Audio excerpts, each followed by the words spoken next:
आपके सामने एक प्रश्न पूछना चाहते हैं कि कहते हैं कि जीव की यात्रा अनादि काल से प्रारंभ हुई है। तो अनादि काल से जीव की इस भव भ्रमणा में कर्म बंधन भी वो अनादि काल से कर रहा है। पर बिना कर्म किए भी क्या कर्मों के बंधन होते रहते हैं? यह किस तरह? कृपया इस पर प्रकाश डालिए। देखो, एक बात कहना चाहता हूं। सामान्यतः बुद्धि तो यही सोचेगी, यही कहेगी, यही निश्चित उसके दिल में धारणा बनाएगी कि किए बिना कर्म कैसे है। कर्म के विषय में ऐसी बात नहीं है। एक बात याद रखिए, कर्म आते हैं, आत्मा के प्रदेशों में चिपक जाते हैं। जब वे आए हुए कर्म ही चिपक सकते हैं और वे ही आत्मा के प्रदेशों के साथ जिस तरीके से दूध में पानी या पानी में दूध मिलाओ वे कैसे एकमिक हो जाते हैं। जिस तरीके से आप लोहे का गोला लीजिए, लोहे के गोले को भट्टी में डालें और लोहे के गोले को भट्टी में डालने पर आप पाएंगे कि लोहा और गोला दोनों एक जैसे हो जाते हैं। जिस तरीके से लोहा और आग एक जैसे हो जाते हैं, जिस तरीके से दूध और पानी एक जैसे रंग के हो जाते हैं, उसी तरीके से कारमण वर्गणा के स्कंध जिस समय आत्मा के प्रदेशों के साथ जुड़ करके एक मेघ से हो जाते हैं, उस स्थिति का नाम है बंधन, बंध। आए हुए कर्मों का आत्मा के साथ जुड़ जाना, उसका नाम है संश्लेष। इसके बीच की क्रिया का नाम है संश्लेष।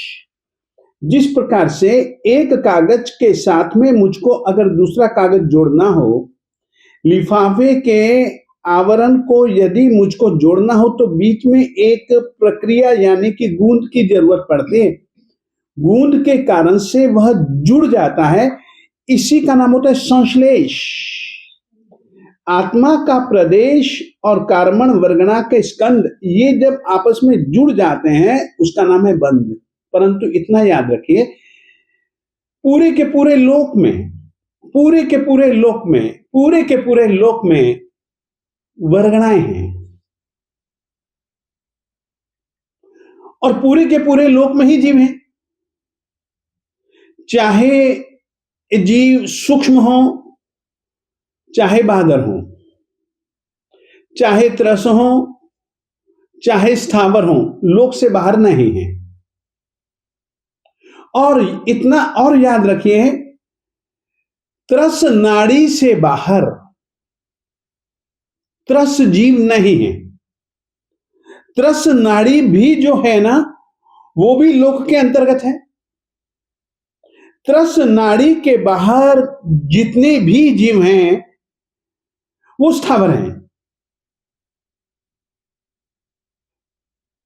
पूरे के पूरे लोक में जीव जीव जीव जीव जीव जीव जीव भी हैं तो वर्गणाएं भी हैं। वर्गणाओं में और जीवों में अंतर समझ करके चलो। वर्गणाएं जितनी भी हैं ना, चाहे 8 गिनो, चाहे 16 गिनो, उससे भी ज्यादा वर्गणाएं भी यदि गिनोगी ना, तो वर्गणाएं पौद्गलिक होती हैं, जड़ होती हैं। जीव जो है ना, वो चैतन्यमय होते हैं, चेतना चेतना चेतन ही होते हैं। वो भी लोक में, ये भी लोक में।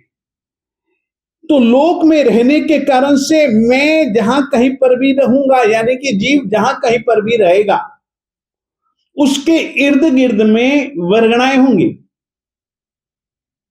निश्चित होंगी।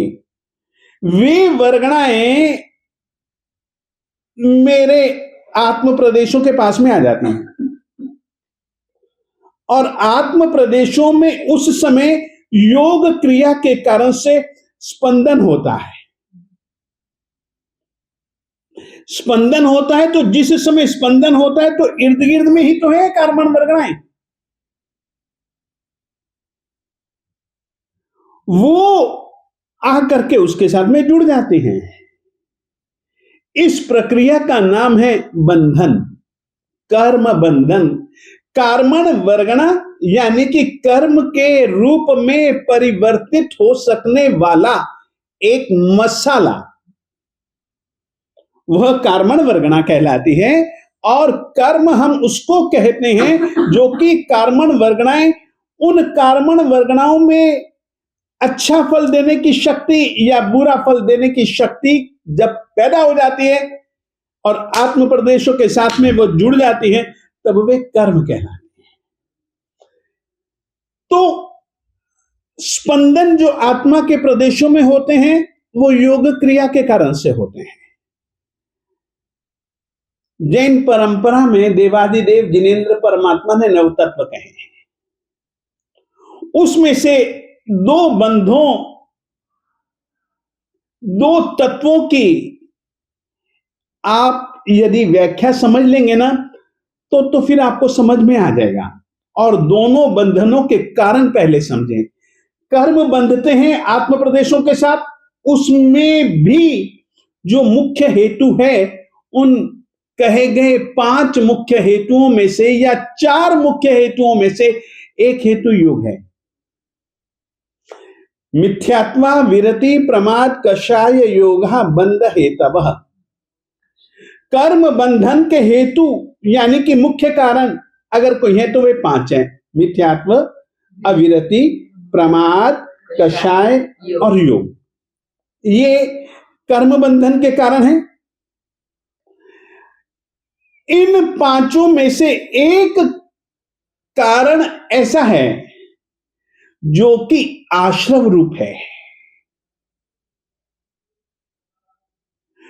आश्रव आना, जिस समय आत्मा में कार्बन वर्गणा के स्कंद प्रवेश करते हैं ना, वो आश्रव कहलाता है। और आश्रव का यदि कोई मुख्य कारण है तो वह है योग।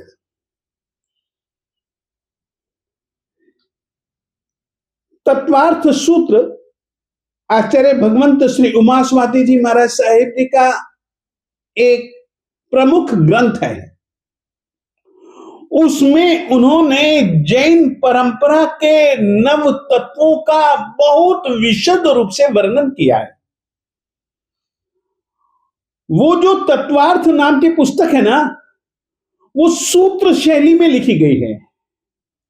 इस कारण से उस पुस्तक का नाम पड़ गया तत्वार्थ सूत्र। सूत्र का मतलब है सूत्रम सूचनकृत, जो कि सूचना दे। जिस तरीके से कि हम जाते हैं सड़क पर, चौराहा आता है, हम अनजाने होते हैं, हम एक मंजिल लेकर के चलते हैं, चौराहे पर अब हम समझ नहीं पाते कि बाएं जाएं, दाएं जाएं, आगे जाएं, पीछे जाएं।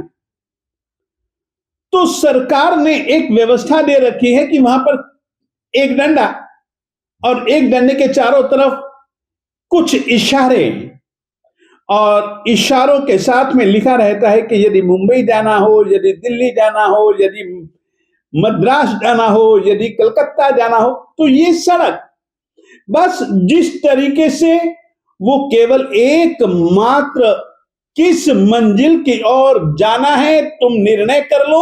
ये 4 रास्ते हैं और ये 4 रास्ते यहां पर, यदि तुम इन रास्तों पर चलोगे तो यहां पर ये रास्ते तुमको पहुंचा देंगे। जैसे वे सूचना स्वरूप होते हैं, सूचना पट्ट होते हैं, सूत्रम सूचनकृत, सूचना पट्ट की तरह सूत्रों को समझो। माना सूत्रों का कद बहुत छोटा होता है, बहुत ही छोटा होता है, परंतु सूत्रों में जो महापुरुषों ने रहस्य भरे हैं ना, वो बहुत बहुत बहुत रहस्य हैं। सूत्र रहस्य भरी एक सूचना देने वाले शब्द हैं। ऐसे ही समझो सूत्रों को। बीज का कद बड़ा छोटा होता है, परंतु बड़का पेड़ उसी बीज में ही तो छुपा हुआ होता है। बीज को देखेंगे तो न तो कोई तुमको स्कंद दिखेगा, न तुमको फल दिखेंगे, न तुमको फूल दिखेंगे, न तुमको पत्ते दिखेंगे, न पत्तों के अंदर कई कई कई कई कई कई कई कई जो छोटी छोटी छोटी छोटी जो नसें होती हैं वो भी तुमको नहीं दिखेंगे। पत्तों, फलों, फूलों के जितने रंग, जितनी प्रकार की सुवासें वो तुमको दिखेंगी नहीं, परंतु उसी बीज में सब कुछ है। सूत्रम, बीज की तरह होता है सूत्र। उन्होंने छोटे छोटे सूत्रों में नव तत्वों के विषय के रहस्यों को छुपा रखा है। उन्होंने आश्रव तत्व को समझाते हुए छोटे छोटे सूत्र दिए। सबसे पहले बताया कि आश्रव क्या है। काय वांग मनः योग स आश्रव, शुभ पुण्यस्य अशुभ पापस्य। बहुत थोड़े अक्षर है, परंतु रहस्य बहुत बड़ा है।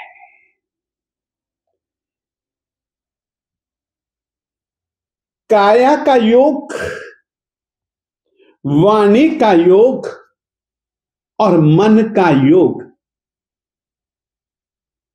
यही आश्रम है। यदि तुमने मन से, वाणी से, काया से जो व्यापार किया, वह व्यापार यदि शुभ है तो समझ लो वह पुण्याश्रम है। यानी कि उससे आएंगे तो कर्म ही, परंतु उन कर्मों का परिणाम आपको शुभ मिलेगा, पुण्य के रूप में मिलेगा। और यदि अशुभ आपका योग, यानी कि काया, वाणी और मन की प्रवृत्ति यदि अशुभ है, होगा तो कार्मण वर्गणा का ही आश्रम, वे बन जाएंगे कर्म, और जिस समय उनका परिणाम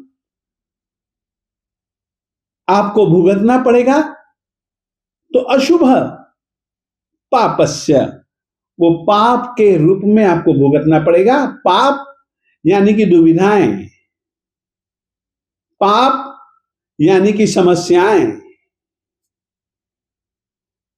आश्रम क्या है? काय वांग मनः योग। काया के माध्यम से किया जाने वाला व्यापार वह काया योग कहलाता है। काया के माध्यम से आप कैसे व्यापार करेंगे? काया के माध्यम से आप बारीक से बारीक चेष्टा भी करते हैं ना, तो वो काया योग कहलाता है। और काया योग के कारण से कार्मण वर्गणा के स्कंद तुम्हारी आत्मा के प्रदेश में प्रवेश पा जाते हैं। इसी ही प्रकार से वांग, काया, काया यानी कि शरीर की चेष्टाएं, शरीर का शुभ या अशुभ व्यापार, वांग। ऐसे ही वाणी, वाणी से हम व्यापार कैसे करते हैं? काया से तो चेष्टाओं के माध्यम से, चेष्टाओं के रूप में। वाणी से जो हम व्यापार करते हैं वह शुभ या अशुभ वचनों के रूप में। यदि आपने अपनी वाणी से शुभ शुभ बोला तो आप समझ लो कि वह बोला हुआ आपको शुभ, आपका बोला हुआ शुभ है तो आपको पुण्य के रूप में उसका परिणाम मिलेगा। यदि आपका बोला हुआ और बोलने के पीछे आपके दिल दिमाग में यदि अशुभ आशय हैं तो जो कार्मण वर्गणा के पुद्गल आएंगे, स्कंद आएंगे, वे आपको अशुभ फल देंगे, वो पाप के रूप में फल देंगे। तो काया और वाणी का योग और एक तीसरा योग है मन कर्म। मन से किया जाने वाला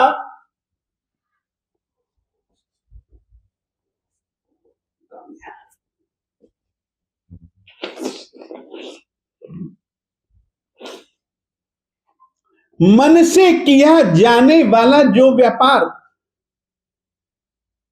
उसका नाम है मनोयोग। यदि आप अपने मन में कुछ शुभ शुभ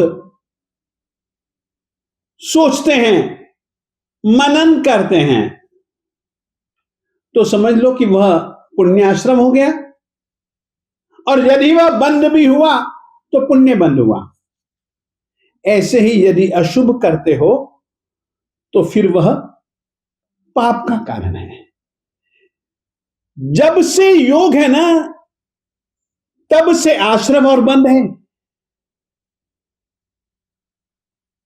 तुम करो या न करो, काय योग तो है। योग का मतलब क्या, पहले तो यह समझ जाओ। विशेषावश्यक भाष्य नाम का एक बहुत बड़ा ग्रंथ है, उसमें उन्होंने बताया है विशेषावश्यक भाष्य में, योग, कर्म, क्रिया, व्यापार, ये चारों एकार्थक हैं। चाहे व्यापार कहो, चाहे योग कहो, चाहे कर्म कहो, चाहे क्रिया कहो, इन चारों शब्दों का रूप एक। वर्णों में भिन्नता है परंतु अर्थ में कहीं पर भी कोई भिन्नता नहीं। तो काय कर्म, वांग कर्म, मन कर्म, यानी कि काया का व्यापार, वाणी का व्यापार, कर्म का व्यापार योग कहलाता है। और यह योग तो आप लोगों से कहना चाहता हूं, जब से आत्मा है, संसार में है, गतियों में है, तब तक एक किसी न किसी योग का तो वह सहारा लिए बिना रहता ही नहीं। वो तो उसके प्रकृति के साथ जुड़ा हुआ है। जब तक कि कर्म क्षय नहीं हो जाएंगे, जब तक कि आत्मा अयोगी केवली, यानी कि बिना योग का केवल ज्ञानी, यानी कि जब वो सिद्धत्व की स्थिति को पाता है ना, तब वह अयोगी बनता है। और जब तक योग है,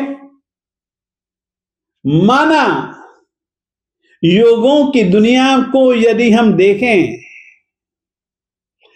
आत्मा को योग जिस क्रम से प्राप्त होते हैं, उस क्रम को यदि हम देखें तो परमात्मा ने बहुत बहुत बहुत सही योगों का क्रम दिया।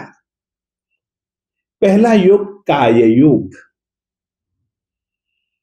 दूसरा योग वाणी योग, तीसरा योग मन योग।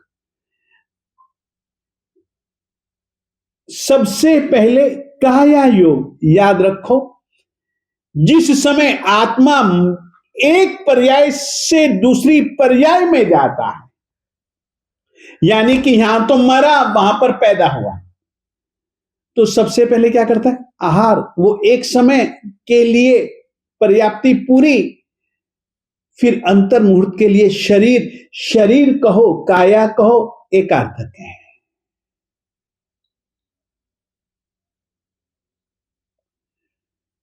मरता भी है ना, जब वह मरता है ना, एक पर्याय को छोड़ता है ना, तब भी उसके साथ में काया तो रहती ही रहती है। वो काया तेजस शरीर और कार्बन शरीर के रूप में कहलाती है।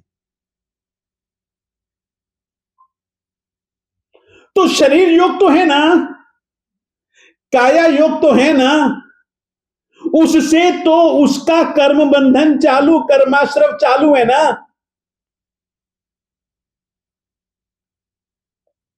और यह तो अनादिकालीन है। जब तक सिद्धत्व की प्राप्ति नहीं हो जाएगी,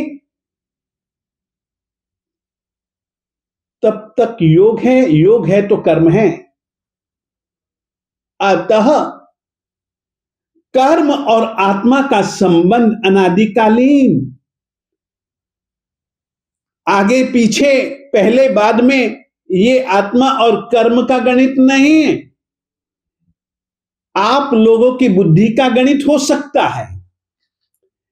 आत्मा और कर्म के बीच में ऐसा गणित नहीं है कि पहले आत्मा बाद में कर्म, या पहले कर्म बाद में आत्मा। ये आत्मा और कर्म का गणित नहीं है। आत्मा और कर्म का गणित तो वैसे ही है, अनादिकालीन और स्वतः सिद्ध। किसी ने ऐसा योग बनाया नहीं, बना हुआ ही है, स्वतः अपने आप बना हुआ है। क्या स्वर्ण और मिट्टी का संयोग किसी ने बनाया है? नहीं। यदि किसी ने बनाया हो तो आगे पीछे का क्रम बनाया जा सकता है। बनाया नहीं, बना हुआ ही है, तो आप आगे पीछे का क्रम नहीं रख सकते। स्वतः सिद्ध आत्मा के साथ कर्म, कर्म के साथ में आत्मा, ये जुड़े हुए ही हैं।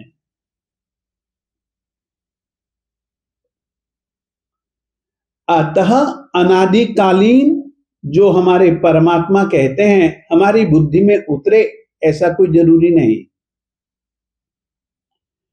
अपना अपना ऑप्शन। परंतु हम तो यह मानते हैं कि हमारे मालिक ने कहा है कि आत्मा और कर्म का संयोग अनादि, और योग के कारण से आत्मा के प्रदेशों में स्पंदन, और जैसे ही स्पंदन हुआ वैसे ही इर्द गिर्द की कार्बन वर्गणा के स्कंद उसमें जुड़ जाते हैं। और इस तरीके से सभी जीवों का चारों गतियों में ये कर्म का अनादिकालीन प्रवाह चालू ही रहता है, चालू ही रहेगा। अतः कर्म किए बिना आत्मा से बंधते हैं। कर्म करोगे तो भी बंधेंगे, नहीं करोगे तो भी बंधेंगे। तुम चाहोगे तो भी बंधेंगे, तुम नहीं चाहोगे तो भी बंधेंगे। तुम जानोगे, तुम मानोगे तो भी बंधेंगे, तुम नहीं जानोगे, नहीं मानोगे तो भी बंधेंगे। ये एक प्रकृति की व्यवस्था समझ लो, शाश्वत व्यवस्था। हां, परमात्मा ने इस शाश्वत व्यवस्था का कथन किया। ये बहुत बड़ा उपकार है परमात्मा का, क्योंकि परमात्मा ने इस अनादिकालीन काया योग, वचन योग और मनोयोग, सभी जीवों को ये तीनों योग प्राप्त नहीं होते। एक इंद्रिय जीवों के पास मात्र काया योग ही है।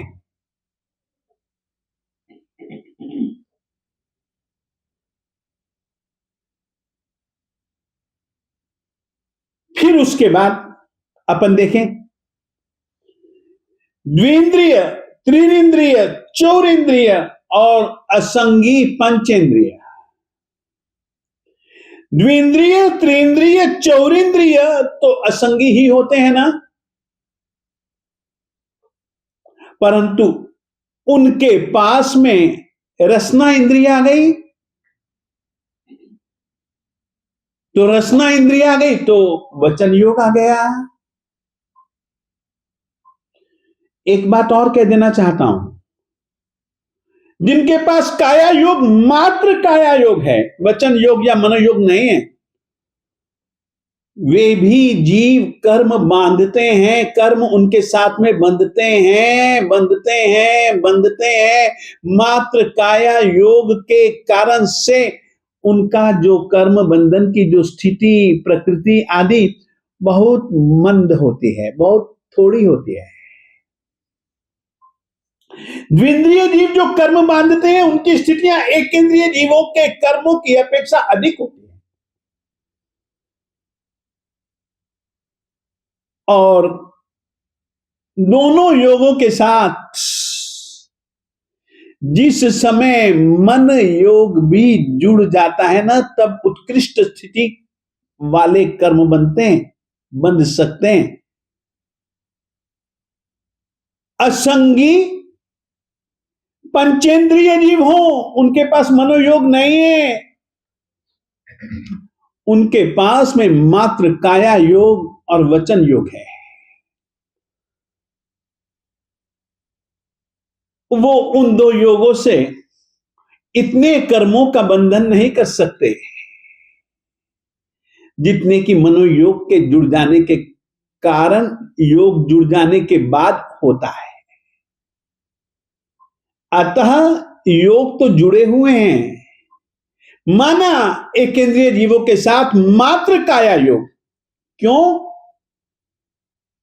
उनकी जो पर्याप्तियां है ना, 4 हैं: श्वासोश्वास, आयुष्य, आहार और शरीर पर्याप्ति।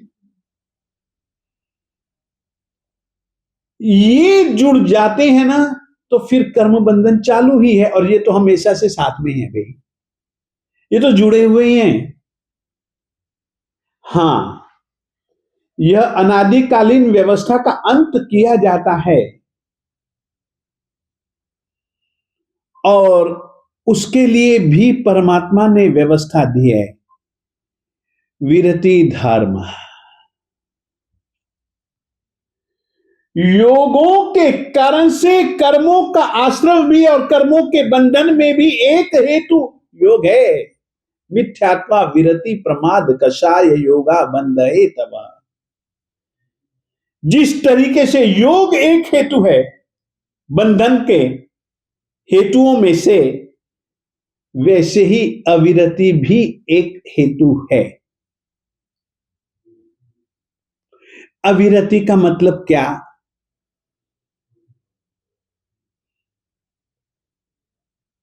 अविरति की व्याख्या क्या? विरति की व्याख्या क्या?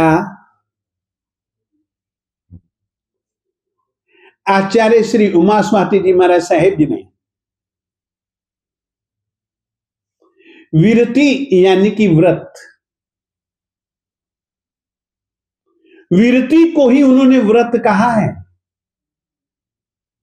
और याद रखिए, विरति एक ऐसी प्रक्रिया है,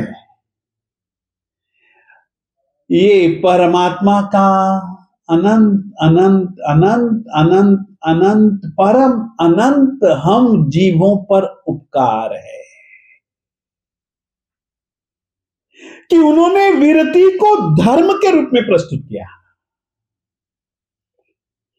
विरति को उन्होंने इतना प्रमुख बतलाया कि यदि तुम अविरति से विरति में आते हो तो सबसे बड़ा लाभ यही होगा कि तुम्हारा कर्म बंधन बहुत कम हो जाएगा, बहुत कम हो जाएगा, बहुत कम हो जाएगा। इसीलिए परमात्मा ने केवल ज्ञान और केवल दर्शन की प्राप्ति के बाद जीव दुर्गति में कभी भी न जाएं, ऐसी व्यवस्था दी। वो व्यवस्था तीर्थ व्यवस्था, धर्म तीर्थ की व्यवस्था। और धर्म तीर्थ पाने की इच्छा रखने वाले के लिए परमात्मा ने विरति धर्म का उपदेश दिया। वो बात जुदा है, व्रत पालन करने वालों की शक्ति, क्षमता, योग्यता हर किसी जीव की जुदा जुदा है।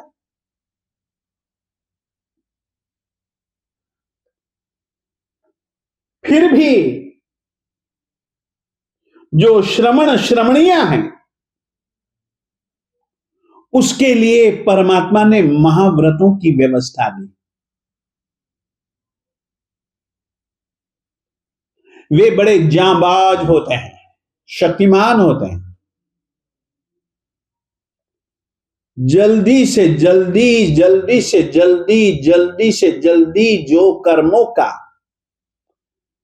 प्रवाह के रूप में अनादिकाल से जो जुड़ा हुआ है आत्म प्रदेशों के साथ, जिसको कि हम कहते ओघे, कर्म बंधन, हर किसी आत्मा के साथ में जुड़े हुए हैं कर्म। परंतु किसी एक कर्म की स्थिति को लेकर के चलना हो, कोई कर्म, कोई भी इस समय जो मेरे बंध रहा है, वो कभी ना कभी क्षय हो जाएगा। परंतु यदि प्रवाह की अपेक्षा से हम विचार करें तो कर्म तो अनादिकाल से है। अतः कर्म बंधन के हेतुओं में से जो योग परमात्मा ने जो हेतु बतलाया है, आश्रम के अंतर्गत भी है और कर्म बंध की प्रक्रिया के अंतर्गत भी है। देखिए, काय वांग मनः कर्म योग स आश्रव। काया यानी कि शरीर, जब तक शरीर रहेगा,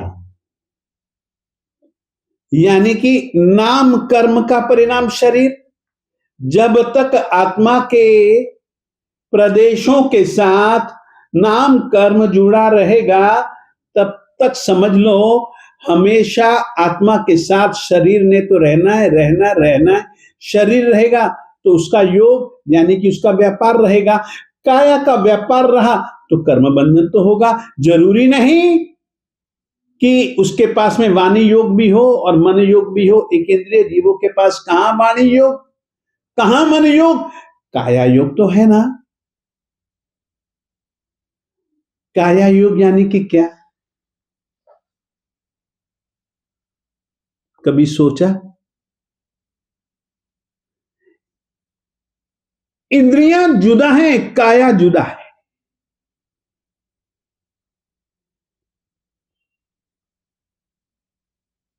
फिर से, इंद्रियां जुदा हैं, काया जुदा है। एक बहुत बड़े साहित्यकार हुए, जैन आचार्य, जिनको कि हम कलिकाल सर्वज्ञ कहते थे, कहते हैं, कहते रहेंगे।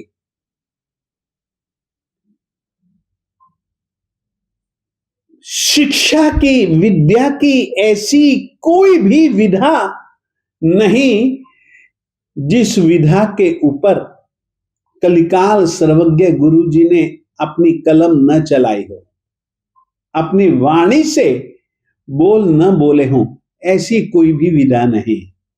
उन्होंने संस्कृत भाषा की व्याकरण बनाई तो उन्होंने संस्कृत भाषा के शब्दों का कोश भी बनाया। उसमें उन्होंने देह और इंद्रियों में भेद बतलाने के लिए और इन दोनों के बीच में एक कैसा संबंध है यह सूचित करने के लिए एक शब्द दिया। बहुत अच्छा शब्द है। शरीर को उन्होंने इंद्रिया यतन कहा है, इंद्रिय नहीं कहा है। इंद्रिय अलग चीज है, इंद्रिया यतन अलग चीज है। इंद्रियों का घर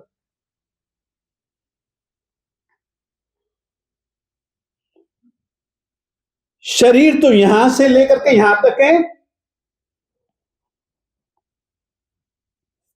ये इंद्रिय है, इंद्रिय इतनी इतनी इंद्रिय है, चक्षु इंद्रिय, कर्णेंद्रिय, श्रोत्रेंद्रिय, और ये इंद्रिय नहीं है, ये तो इंद्रिय का बाहर का ढांचा है।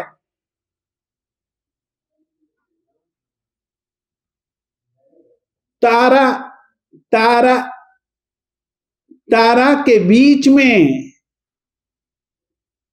एक विशिष्ट आकार में जो पाई जाए उसका नाम है चक्षुरेंद्रिय। ये पूरे के पूरे कान का नाम कर्ण है,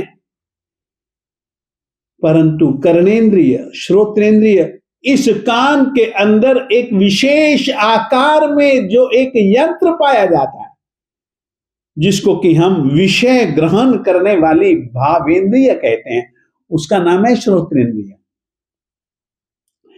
इंद्रियां सारी किसके साथ जुड़ी हुई हैं? शरीर के साथ। शरीर जुदा है, इंद्रियां जुदा हैं। याद रखिए, इसी अंतर को बतलाने के लिए जब कोई मर करके जहां उत्पत्ति स्थान यानी कि योनि पर जाता है ना, तो वहां पर शरीर पर्याप्ति अलग है, इंद्रिय पर्याप्ति जुदा है।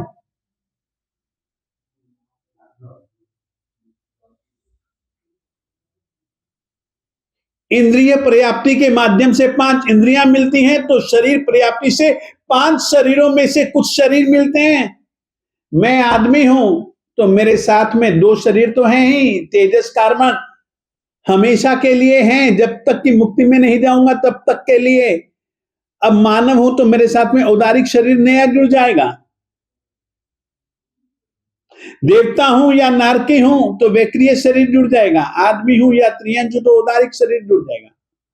संयमी हूं, 14 पूर्वी हूं, लब्धिधारी, लब्धियों में भी विशेष करके आहारक लब्धि का धनी हूं तो आहारक शरीर जुड़ सकता है, परंतु शरीर जुदा है, इंद्रियां जुदा हैं, ये समझ करके चलो। देह जो है ना वो इंद्रिया यतन है। तो आप लोगों से कहना चाहता हूं, समझाने के लिए तो ये विषय की सामग्री और भी बहुत अच्छी अच्छी है, परंतु फिर भी कहना चाहता हूं, जब तक कर्म है तब तक योग, और योग के कारण से कर्म है, इनका आपस में संबंध है। तो अब यह तो योग अनादिकाल से है। शरीर कोई ना कोई आत्मा के साथ तो जुड़ा हुआ ही है, उसका व्यापार तो वो करेगा ही करेगा।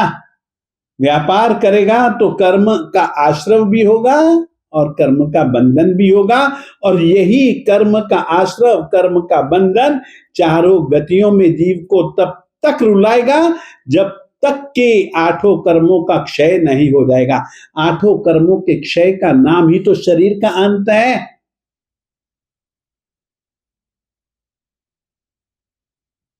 आठों कर्मों के क्षय का ही परिणाम तो अयोगी स्थिति है।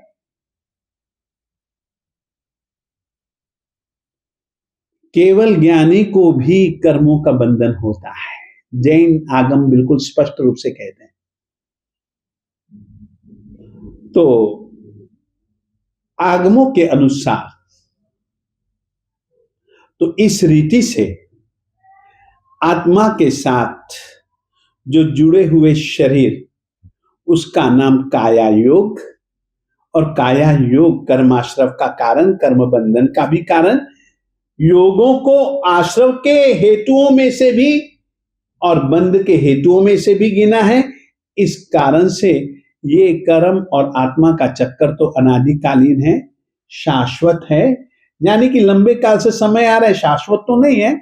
भव्य आत्मा इसका नाश भी कर देती है, इस संबंध को तोड़ देती है, तभी तो वो सिद्धि बन जाती है। मगर अभवी जीवात्मा की अपेक्षा से बस इतना ही आपके इस सवाल के उत्तर के रूप में कहना चाहता था। अभी इतना ही।